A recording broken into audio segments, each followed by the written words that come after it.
and for everything else. The Liberals have introduced the most costly and largest budget deficit in history outside of COVID. The cost of this Liberal budget will drive up the cost of food, housing, and everything else that Canadians buy.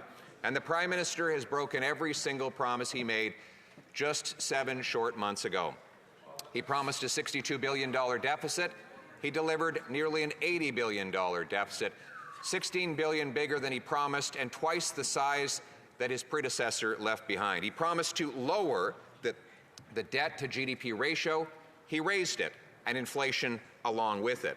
He promised to spend less. He's spending $90 billion more, costing $5,400 per family in Canada. And that $90 billion, to the Prime Minister's heckles, is above and beyond the promised $16 billion that he says he will one day find.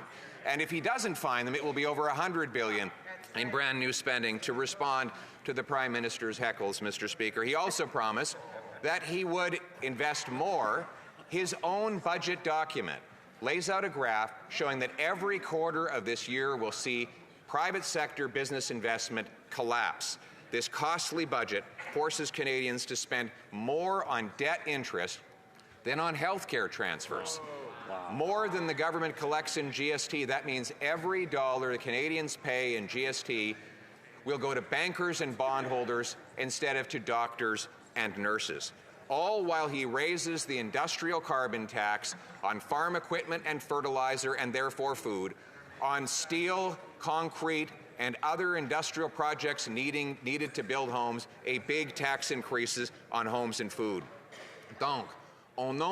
So, on behalf of Canadians who are already paying too much for the cost of this Liberal government to heat themselves, house themselves, and feed themselves, Conservatives will not be able to support this budget. Instead, our party wanted an affordable budget for an affordable life.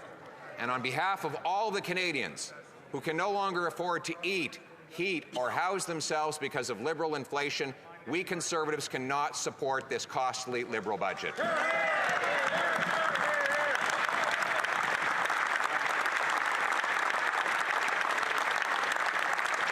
But there is still time for the Prime Minister to do the right thing. We will put forward an amendment that will transform this policy by making Canada affordable again. It will get rid of the industrial carbon tax, cut the wasteful spending to bring down debt, inflation, and taxes.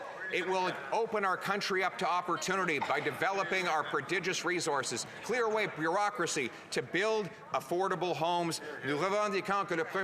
We want the Prime Minister to accept our amendment to make life more affordable for Canadians, to make their paychecks stronger and our economy more independent. That's the approach we're going to propose.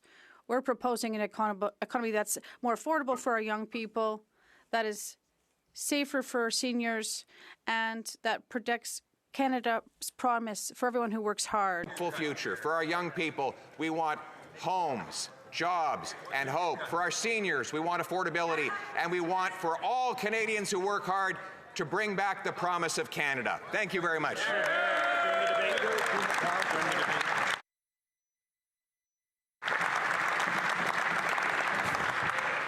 And with that, Mr. Speaker, I move, second by the member for Edmonton Gateway, that the debate be now adjourned.